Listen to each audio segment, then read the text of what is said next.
Et nous revenons à présent sur l'information de ce début de journal concernant l'arrestation des meurtriers présumés des deux touristes scandinaves après l'interpellation mardi matin à Marrakech d'un premier suspect. 3 autres individus, je vous le disais, ont été arrêtés aujourd'hui dans la ville Ocre. Un coup de filet mené par le Bureau central des investigations judiciaires.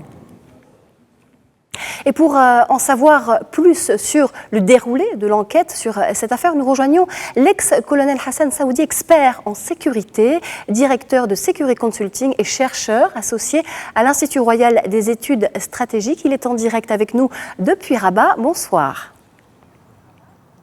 Bonsoir madame. Alors c'est donc grâce au service de la DGST d'abord que le Bureau central d'investigation judiciaire a pu arrêter les suspects de ce double meurtre.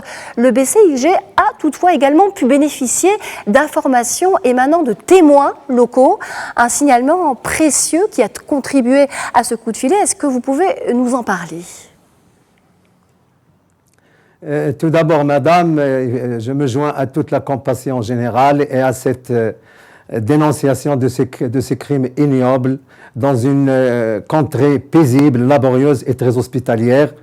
Et voilà, une fois que j'ai dit ça, il faut évidemment louer toute la mobilisation des autorités et des services de sécurité qui ont permis, dans une célérité extraordinaire, à identifier et interpeller tous les acteurs de ce crime ignoble. Vous venez de le dire, il ne faut pas oublier cette vigilance citoyenne qui a permis aux autorités d'aller vite dans l'identification, l'interpellation et la mise hors d'état de nuire de ces criminels.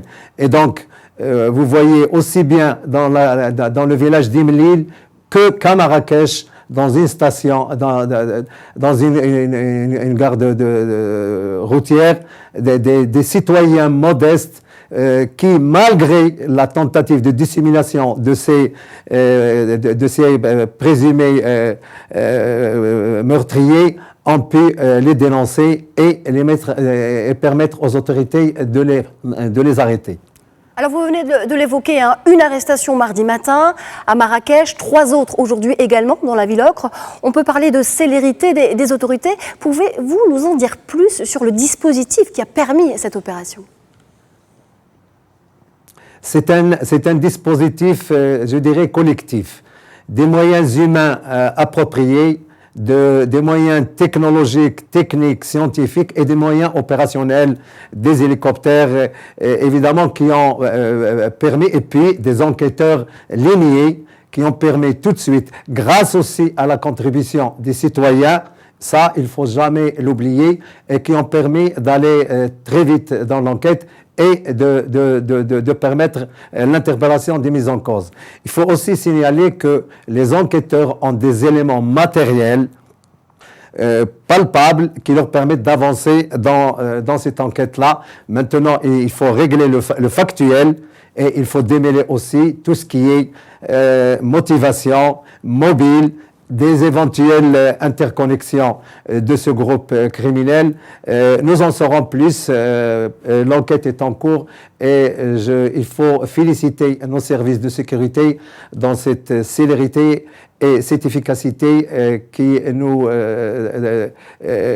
rassure. Alors, dernière question à présent. Pour l'instant, il n'y a aucune revendication. La piste terroriste est certes évoquée. Cela dit, certains évoquent le caractère isolé de cet acte criminel à Imlil, dans la région d'El Haouz, une région plutôt calme sur le plan sécuritaire. Quelle est votre analyse sur ce point ? Vous venez de le dire, on a l'habitude d'entendre la nébuleuse terroriste faire des revendications un peu opportunistes. Ils sont muets jusqu'à présent. Mais l'hypothèse qui a été avancée, entre autres par les enquêteurs, commence à prendre forme, c'est-à-dire la piste terroriste. Mais si on regarde le milieu dans lequel a eu cet assassinat macabre, je pense plutôt pour un acte isolé, compte tenu de la situation de cette contrée, qui est une contrée hospitalière dont la population va à son travail et qui vit d'un tourisme quand même qui est un créneau porteur dans cette économie. Et donc pour moi, parler de certaines ramifications, je suis réservé sur cela et je pense que nous sommes dans un groupe un peu isolé. Hassan Saoudi, expert en sécurité et chercheur associé à l'IRES. Merci infiniment pour vos précisions. Merci pour l'invitation.